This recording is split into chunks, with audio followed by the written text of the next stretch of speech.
My name is Marina, and welcome to my presentation on gender socialization and mental health. Our main focus, I want us to specifically focus on how gender socialization shapes emotional expression and psychological well being. What is gender socialization? Gender socialization is the process through which individuals internalize societal expectations associated with their gender.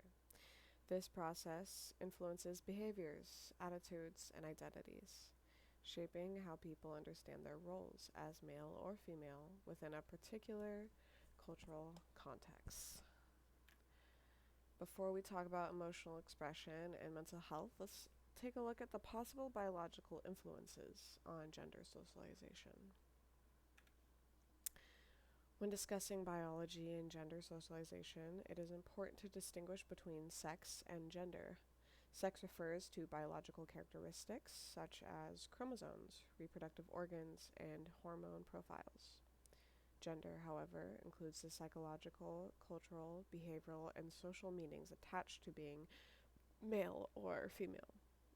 Gender identity and gender roles are shaped not only by biology but also by social interpretation. Research using data from the 1958 National Child Development Study found measurable differences in certain biomarkers between men and women in midlife. Men showed higher levels of cardiometabolic markers such as blood pressure and cholesterol, while women showed higher levels of inflammatory and neurodecrine markers such as CRP and cortisol. However, these differences were generally modest, smaller than one standard deviation. Importantly, the study found that these biological differences were not purely biological. Gendered mechanisms, including socio-behavioral characteristics and early life deprivation, influenced these outcomes. For example, being born into a deprived family had a stronger negative metabolic and inflammatory impact on females than males. This suggests that biological outcomes are shaped through interaction with social environment. Biosocial theory helps explain this interaction. Rather than positioning nature and nurture as opposing forces, biosocial perspectives argue that biology creates predispositions that are shaped, amplified, or constrained by social experiences. For instance, research by Udry found that higher prenatal androgen exposure in females during the second trimester was associated with more typically masculine or androgynous behaviors in adulthood. However, this does not mean hormones rigidly determine personality. Instead, prenatal biology may influence behavioral tendencies that are later shaped by reinforcement and opportunity structures. Biological differences also intersect with workplace debates. Arguments about strength, reproductive capacity, or susceptibility to illness have historically been used to justify occupational inequality. While average differences in muscle mass or reproductive roles are real, they do not apply uniformly to all individuals. Not every man meets physical job standards, and some women exceed them. Employment law increasingly recognizes that job requirements must be demonstrably related to actual job tasks rather than based on assumptions about sex. Similarly, women report higher rates of occupational illness, yet explanations remain debated. These differences may reflect biological vulnerability, differences in working conditions, reporting patterns, unpaid labor burdens, or interactions between biology and environment. Current research does not support simplistic conclusions. Overall, biological differences between males and females exist, particularly in reproductive function and some hormonal patterns. However, the evidence strongly suggests that biological variation alone cannot account for gendered behavior, identity, or inequality. Biological predispositions operate within social systems. Hormones, stress exposure, deprivation, reinforcement, and cultural expectations are all interact. Gender socialization, therefore, cannot be reduced to biology, nor can biology be dismissed. The most accurate understandings recognizes their dynamic and reciprocal relationship. Okay, Let's see how this shapes development. When does gender socialization start? Gender socialization can start the day we are born and oftentimes before. Gender socialization can begin the moment that parents find out the sex of their gender. We will see parents decorating their baby's nursery in traditional gendered colors and by clothing that is considered suitable for a boy or a girl before their child is even born. They are, in a sense, setting up their gender expression for the baby. Long before children can speak or understand social expectations, they are already immersed in an environment that shapes how others treat them and see them.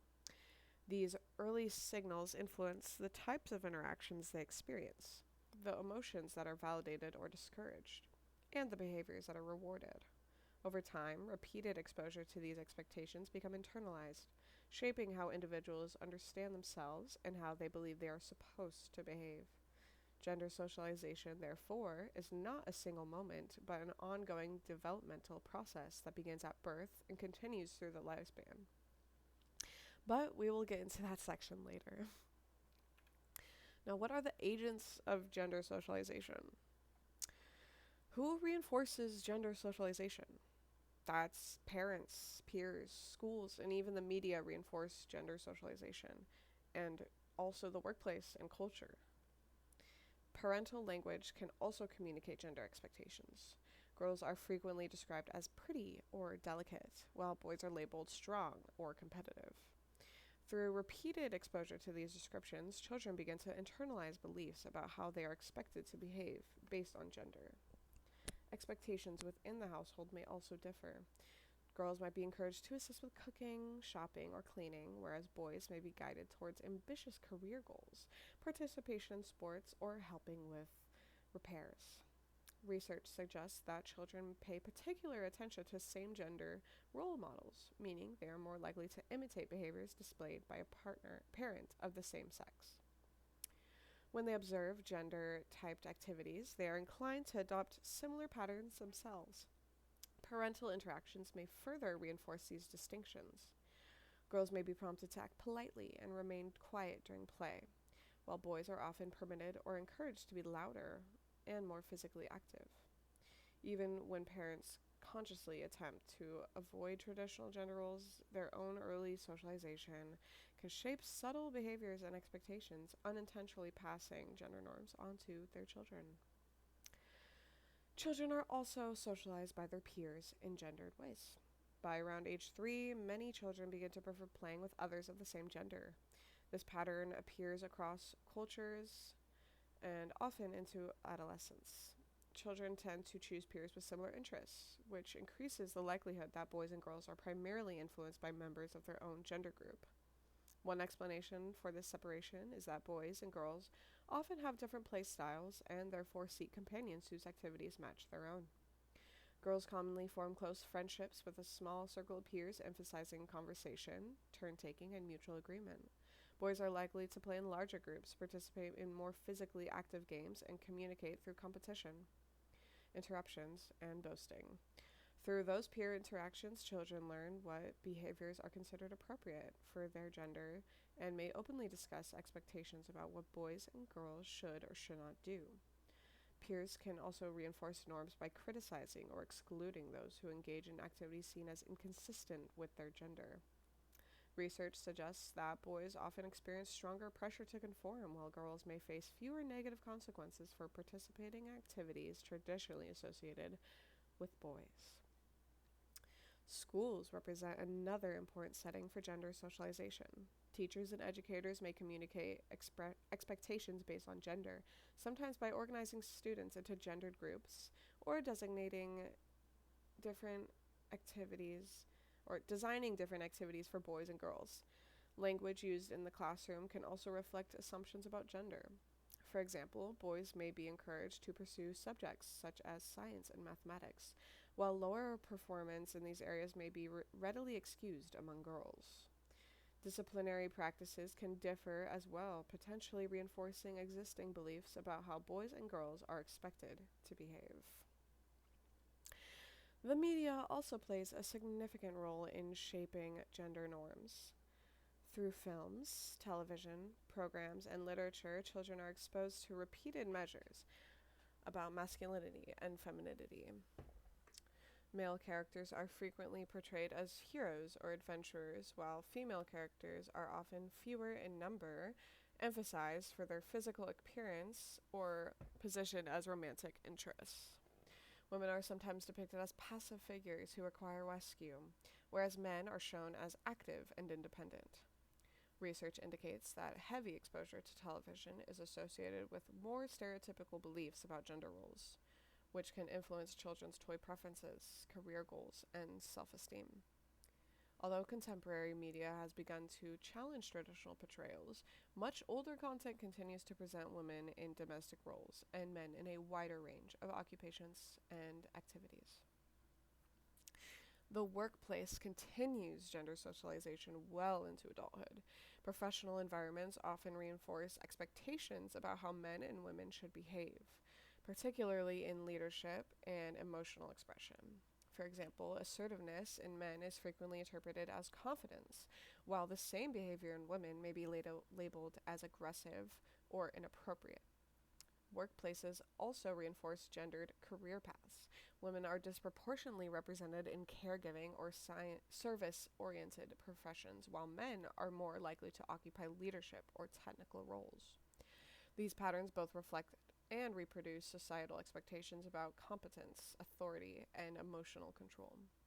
Additionally, emotional expression is policed in professional settings. Women may face criticism for displaying anger, while men may experience stigma for showing vulnerability. These subtle reinforcements shape how adults regulate their emotions and present themselves in professional contexts. Finally, culture provides the broader framework within which gender socialization occurs. It shapes shared beliefs about masculinity and femininity, including expectations surrounding emotional expression. For example, some cultures value emotional restraint in men, while others may allow greater expressiveness. Cultural traditions, religious techniques, and media represent collectively reinforce norms about appropriate behavior. These messages often operate subtly, influencing how individuals evaluate themselves and others. Importantly, cultural expectations are not static. Over time, shifts in social movements, economic structures, and media representation can reshape gender norms. However, even as norms evolve, cultural expectations continue to influence how emotional expression and psychological well-being are understood. Now, going into infancy, research shows how early children are affected by gender socialization. Longitudinal studies tracking children from infancy found that most children begin using gendered labels such as boy or girl around 19 months of age. Interestingly, girls tend to begin labeling slightly earlier than boys, even when general language ability is controlled. This early labeling is significant because it predicts increases in sex type play. In other words, once children understand gender categories, they begin organizing their behavior around them. Between 17 and 21 months, modest differences in toy preferences become more pronounced. For example, preferences for dolls and trucks become increasingly gender typed during this short developmental window. Importantly, this shift appears connected to children's cognitive awareness of gender categories. Self-socialization theories suggest that once children can label gender, they actively seek to behave in ways consistent with their identified group. We will get into those theories later, but gender knowledge does not simply follow behavior, it shapes it. Parental language plays a key role in this process when parents use gender labels such as, look at that boy running fast, rather than neutral terms like child. They make gender categories psychologically salient. Research shows that verbal labeling strengthens children's perception of group differences and influences the inferences they make about others. By preschool and early elementary years, children already demonstrate knowledge of gender stereotypes. By age 5, children show positive attitudes towards their own gender group and may display negative or biased attitudes towards the other group. Social identity theory suggests that identifying strongly with one's gender can promote group favoritism. At the same time, less flexible thinking about gender categories predicts stronger outgroup bias. This early segregation into girl groups and boy groups may appear harmless, but research suggests it lays the groundwork for later stereotyping, exclusion, and even discrimination. Gender becomes one of the first and most powerful social identities children adopt. Into childhood. By age 7, children's attitudes about gender are largely established. From early childhood, they absorb messages about what boys and girls should be like. Boys are often discouraged from expressing sadness or fear, while girls are encouraged to be agreeable and appearance focused. These early patterns have measurable consequences. Research shows girls may underestimate their intelligence and report lower self esteem, while boys may overestimate their competence but show lower emotional vocabulary and empathy. In classroom experiments where gender neutral practices were implemented, girls' self esteem improved and boys displayed a broader range of emotional expression, alongside reductions in disruptive behavior. It is important to address the nature versus nurture debate here. While some argue that early differences reflect biological factors, neuroscientific research suggests that structural brain differences between males and females have been overstated. Many observed behavioral differences are shaped by social expectations rather than hardwired biology. As some scholars argue, the wiring of gender is flexible and influenced by environment. If rigid stereotypes limit emotional expression, career aspirations, and identity explored in childhood, the long-term psychological consequences can include anxiety, depression, low self-esteem, increased suicidal risk in boys, and internalized body image concerns in girls. Thus, early gender socialization is not trivial. It shapes identity, emotional regulation, social relationships, and future opportunities. Adolescence. Adolescence is a critical developmental period in which gender socialization intensifies. While childhood established gender categories, adolescence deepens identity exploration. Gender identity becomes one of the most central aspects of self-concept during this stage. Research shows that many adolescents live in highly gendered environments. For example, 44% of girls report that being good looking is the most important trait for girls, while 1 in 8 young people say that being tough is the most important trait for boys. These expectations reinforce narrow definitions of femininity and masculinity. Importantly, these perceived norms are directly linked to well being. Adolescents who prioritize stereotypical traits such as toughness for boys or appearance for girls reported the lowest overall well being. In contrast, those who prioritize working hard at school showed the highest well being scores. This suggests that rigid gender expectations may undermine psychological health. Peers become especially powerful agents of socialization during adolescence. Social identity theory suggests that adolescents strengthen identification with their gender group and bolster self esteem. At the same time, peer groups actively enforce gender conformity. Longitudinal research shows that peers influence adolescents' intergroup bias and feelings of pressure to conform to gender norms. One particularly influential mechanism is homophobic name calling. Studies demonstrate that experiencing homophobic teasing predicts changes in gender identity over time. Adolescents appear to internalize peer messages, adjusting how similar they may feel to their own or other gender groups. This supports the looking glass self-concept. Young people shape their identity based on how they believe others see them. Romantic expectations also intensify gender norms during adolescence. Girls often experience heightened pressure around appearance, body image, and desirability. Boys may feel pressure to demonstrate dominance, emotional restraint, or sexual competence. In some cultural contexts, girls are expected to marry early, limiting education and occupational opportunities, while boys may be encouraged towards risk-taking, behaviors linked to substance use, reckless driving, or aggression. These pressures can have serious consequences. Gender stereotypes during adolescence are associated with poor mental health, increased anxiety and depression in girls, higher rates of suicide completion in boys, and risky or violent behaviors tied to restrictive masculinity norms.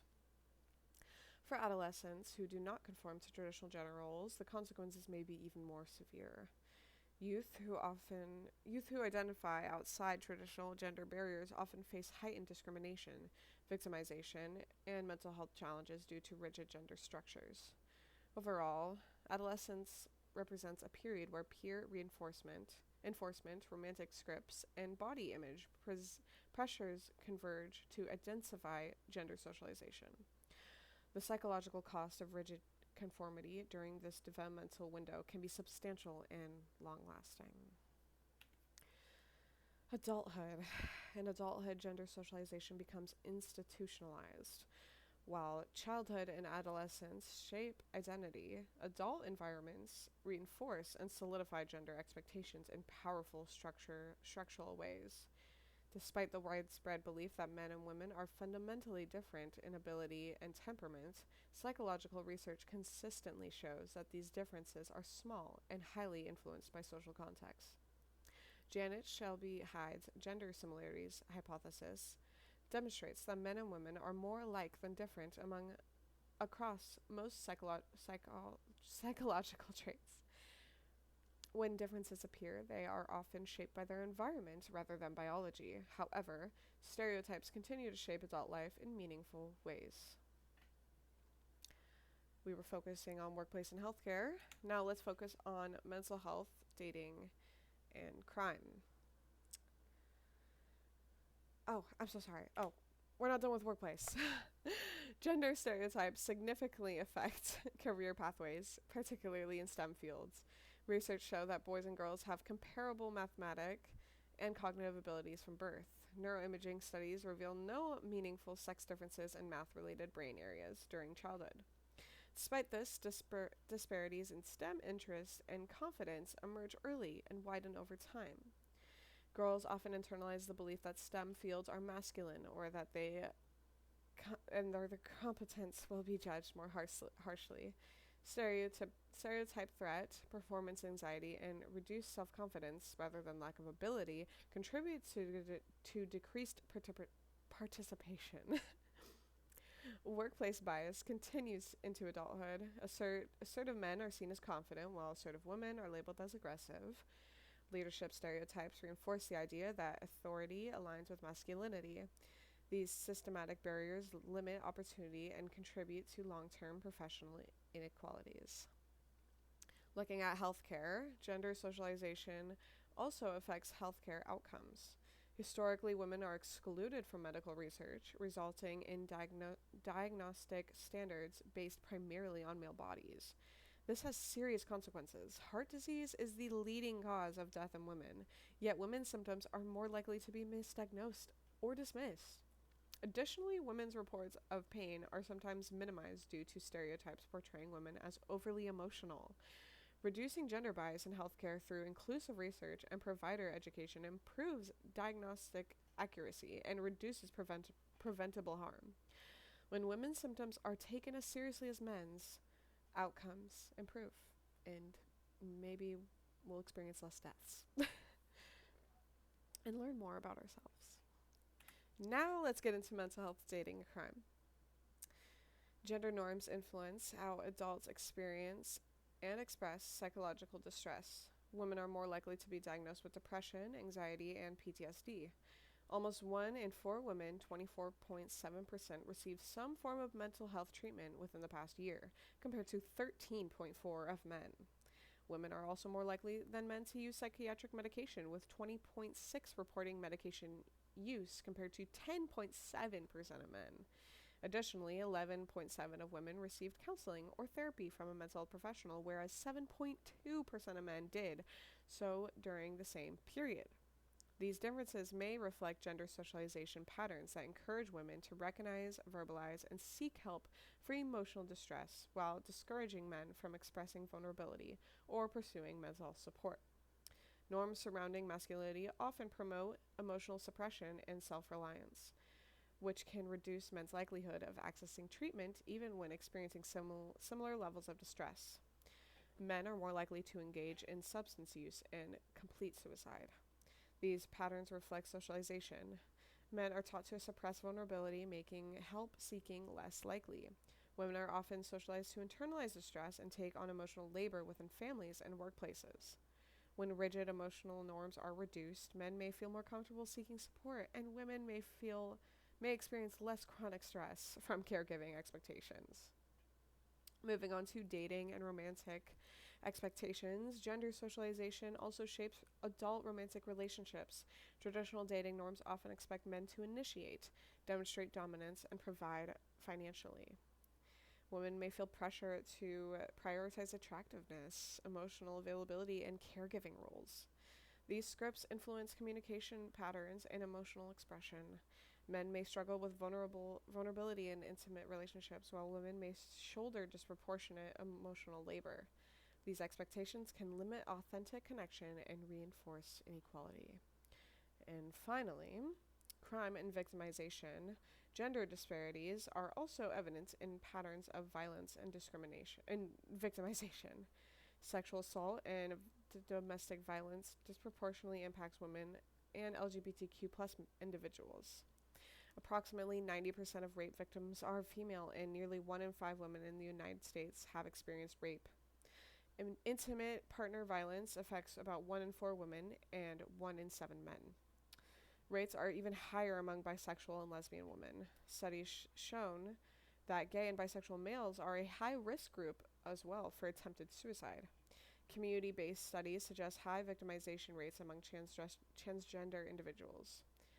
Gender norms that associate masculinity with dominance and emotional suppression may contribute to aggression and underreporting. At the same time, stereotypes that portray women as passive or emotionally fragile can influence how victims are treated within legal and healthcare systems. Across healthcare, workplace, dating, and crime, the theme is consistent. Gender stereotypes create structural and psychological consequences. When socially imposed expectations are reduced, individuals are freer to pursue careers, seek care, emotional expression, and form relationships without constraint. Challenging stereotypes does not erase gender identity. It expands possibility and promotes psychological well-being for all genders.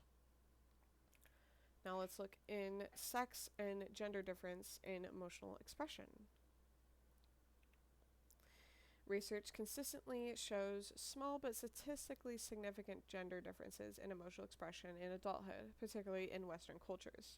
Women tend to display greater overall emotional expressiveness, especially for positive emotions such as happiness, and for internalizing negative emotions such as sadness and anxiety. In contrast, men are more likely to outwardly express anger and aggression in certain contexts. However, expression does not necessarily equal internal experience.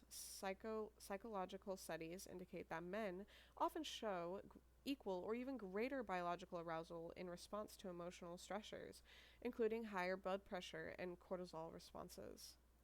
This suggests that men may experience similar or heightened internal emotional activation but regulate or suppress outward display. Some scholars propose that men are socialized to keep in emotions, while women are permitted or encouraged to express them.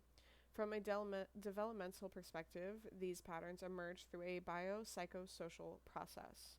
Biological predispositions interact with reinforcement, modeling, and cultural expectations. For example, girls may be subtly rewarded for warmth and emotional openness, while boys may be discouraged from expressing vulnerability in order to appear strong or composed. Emotional regulation strategies may differ accordingly, with girls potentially upregulating affiliative expressions and boys downregulating vulnerable ones. It is also critical to note that most research in this area has focused on white, middle-class populations in Western societies, which limits generalizability.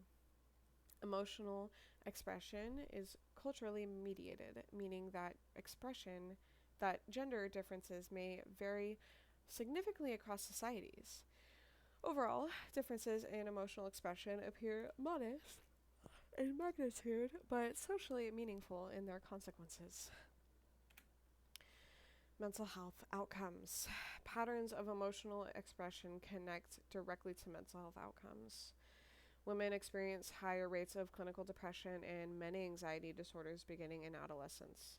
These disorders are characterized by internalizing symptoms such as sadness, guilt, and fear.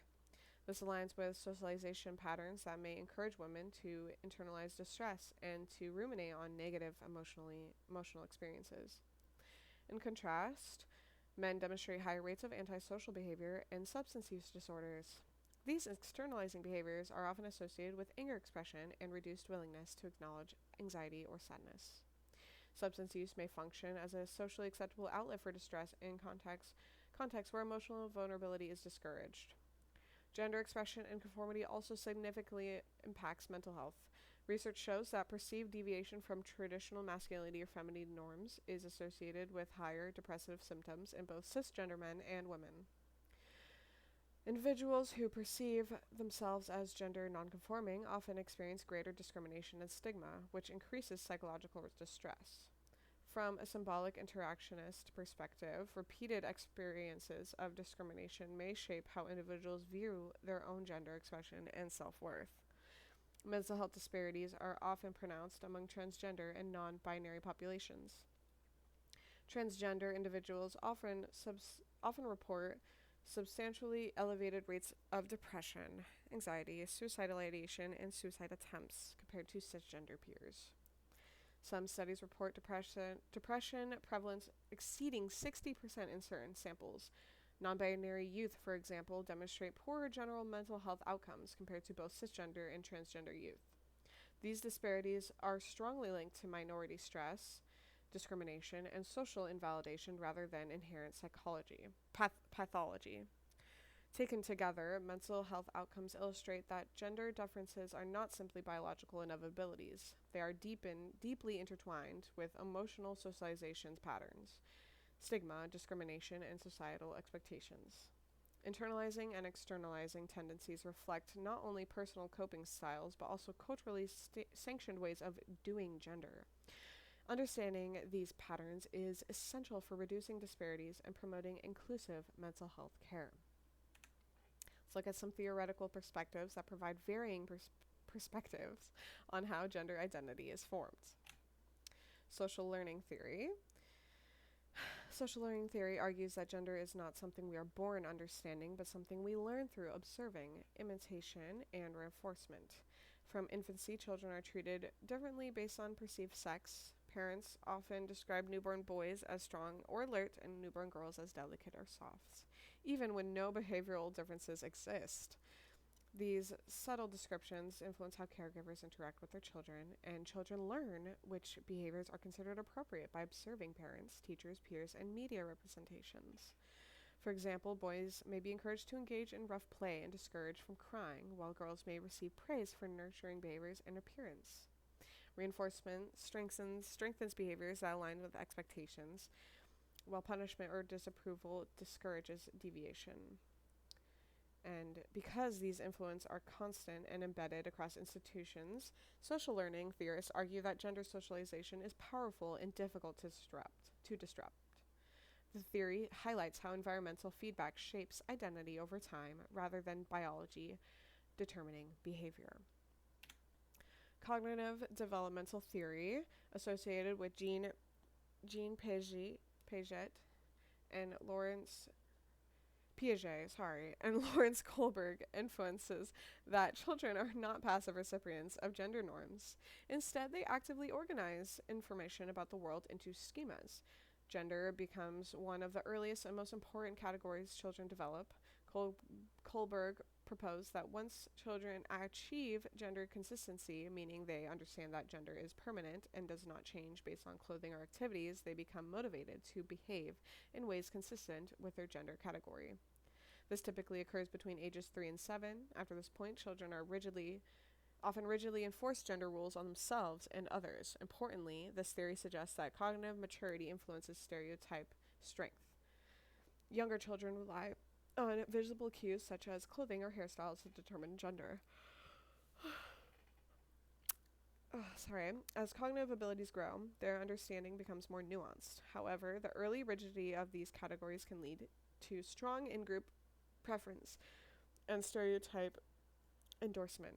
This framework shifts attention from external reinforcement alone to internal cognitive processes that shape gender identity. Quick look at gender schema theory.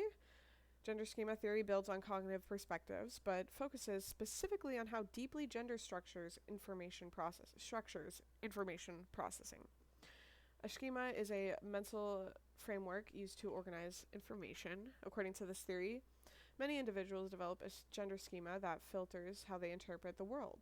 Children and adults who are highly gender schematic are more likely to notice, remember, and prioritize information that aligns with gender expectations. Over time, the concept becomes assimilated into the schema, which meaning individuals define themselves in relation to gender categories. This process is reinforced by society's insistence on the importance of gender dichotomy. Gender schema theory helps explain why stereotypes persist even without overt reinforcement, because cognitive processing itself becomes structured around gender. Social identity theory proposes that individuals derive part of their self esteem from group memberships, including gender. Once children identify as belonging to a gender group, they often show preference towards that group. Research suggests that positive identification with one's gender predicts stronger in group favoritism over time. Strong private regard for one's own gender and awareness of stereotypes predict positive attitudes towards one's group.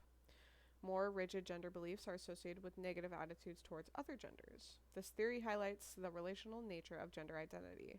It is not simply about learning traits or categories, but also belonging.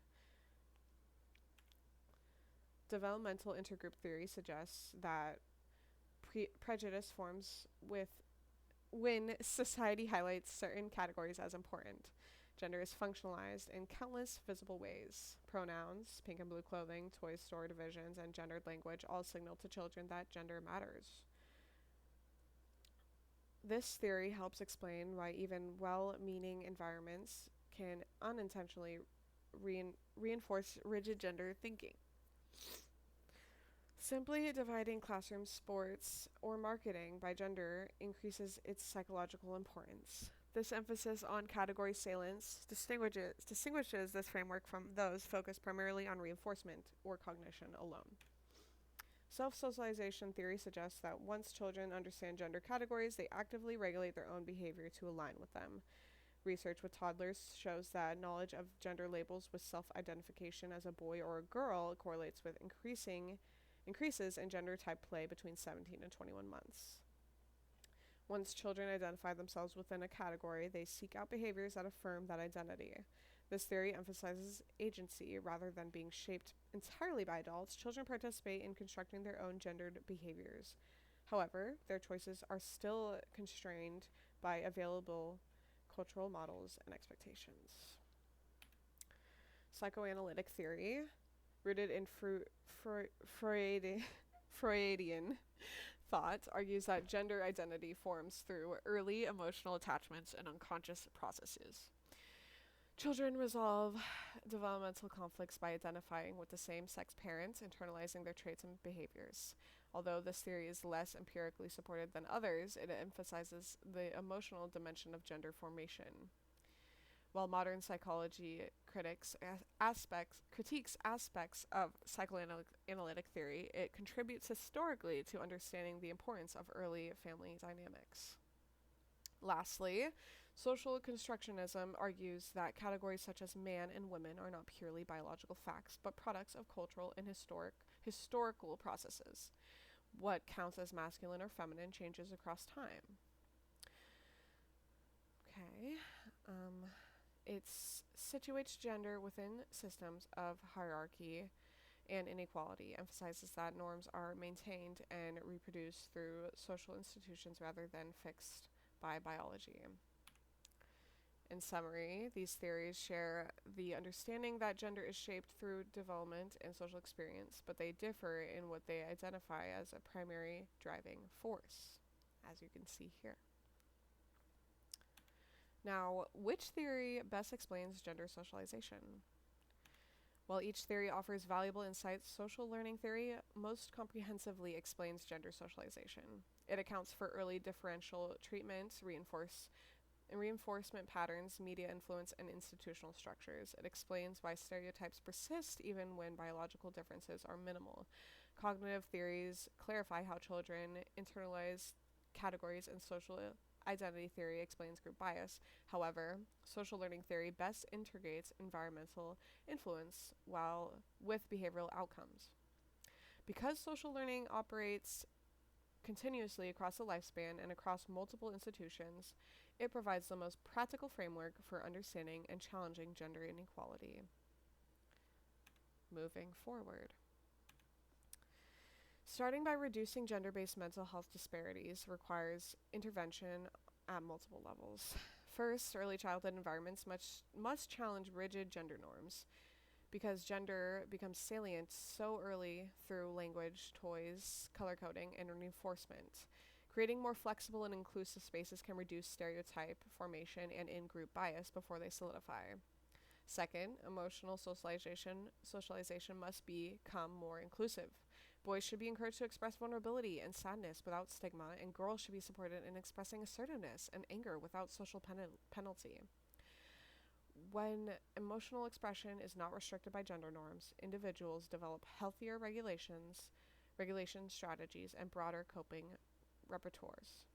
Third, research must expand beyond Western middle class and binary frameworks. Much of what we know now about gender and emotion is based on limited cultural samples. Incorporating intersectional and global perspectives will strengthen both theory and application.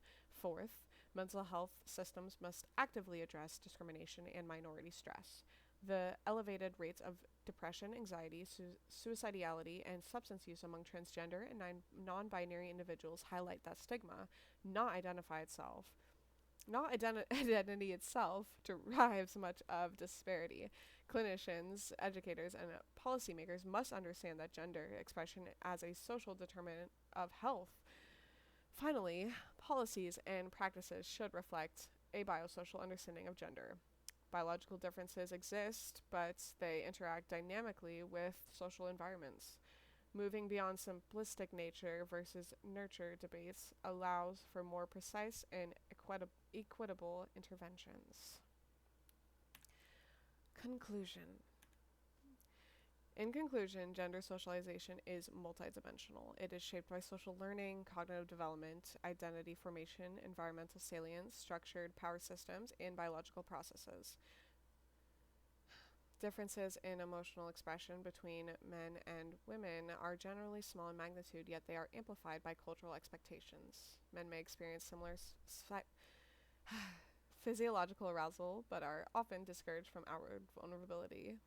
Women may be encouraged to experience sadness, but penalized for anger. These pattern expectations shape coping styles and influence mental health trajectories. Particularly for transgender and non-binary individuals, mental health inequalities are closely tied to social invalidation and structural inequality. Rigid gender norms ultimately restrict emotional freedom and psychological well-being for everyone. Challenging these norms does not eliminate biological reality, but it does reduce unnecessary constraints placed on identity and expression. Achieving equality requires both systemic change and early developmental intervention. When individuals are allowed to express emotion, pursue interests, and define identity without restrictive expectations, overall mental health improves. Understanding gender socialization is therefore not just an academic exercise, but a critical step towards promoting psychological well-being across all genders. Here are my references. Thank you for listening.